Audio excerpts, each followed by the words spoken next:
سوال یہ پیدا ہوتا ہے کہ اگر یہ گناہ میاں بیوی کر بیٹھیں تو میاں کے اوپر خاوند کے اوپر تو یہ کفارہ ہے، کیا اس کی بیگم کے اوپر بھی کفارہ ہے؟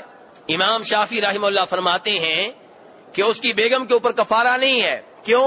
کہتے ہیں کہ یہ حدیث جو ہم سب نے ابھی سنی ہے، امام شافعی کہتے ہیں اس حدیث میں نبی علیہ السلام نے اس صحابی سے یہ نہیں کہا کہ ایک کفارہ تمہارے اوپر ہے ایک تمہاری بیگم کے اوپر ہے۔ اس سے پتہ چلا کہ کفارہ صرف مرد کے اوپر ہے، عورت کے اوپر نہیں ہے۔ لیکن دیگر ائمہ کرام، دیگر علماء کرام امام شافعی کی اس رائے سے اتفاق نہیں کرتے۔ کیوں؟ وہ کہتے ہیں اس لیے کہ شریعت مردوں کے لیے بھی ہے عورتوں کے لیے بھی ہے، اور مردوں عورتوں کا دین ایک ہے۔ اللہ نے 2 دین نازل نہیں کیے، کتنے دین نازل کیے ہیں؟ ایک۔ جہاں کہیں مردوں عورتوں کا کوئی فرق تھا وہ بتا دیا گیا، ورنہ عام طور پہ مردوں عورتوں میں شریعت نے کوئی فرق نہیں کیا۔ جو حکم مردوں کا ہے وہی حکم عورتوں کا ہے۔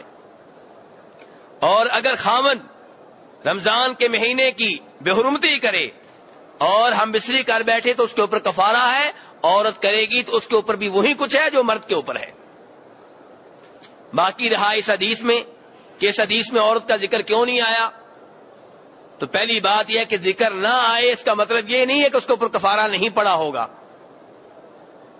مرد کا آ گیا ہمارے لیے اتنا کافی ہے، مسئلہ ہمیں بتا دیا گیا۔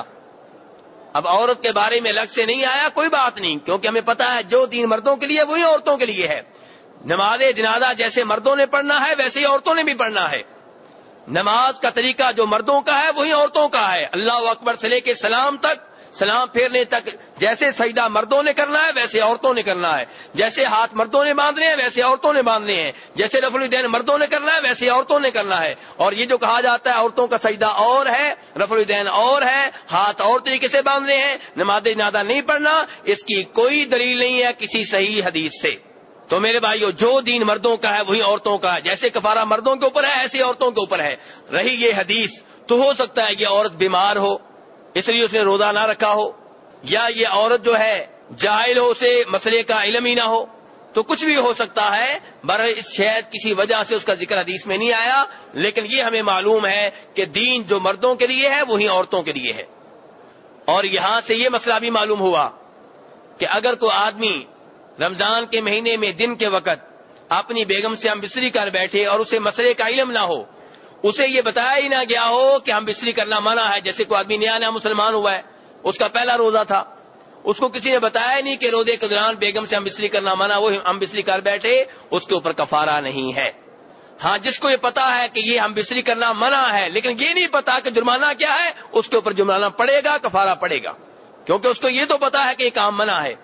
ایسی جو بھول جائے پہلا روزہ تھا، اس کے ذہن میں نہیں رہا کہ آج روزہ ہے، ہم بستری کر بیٹھا، ایسے آدمی کے اوپر کفارہ نہیں ہے اور اس کا روزہ بھی ختم نہیں ہوگا، کیونکہ وہ بھول گیا ہے، اس کو ذہن میں نہیں رہا کہ آج میرا روزہ ہے۔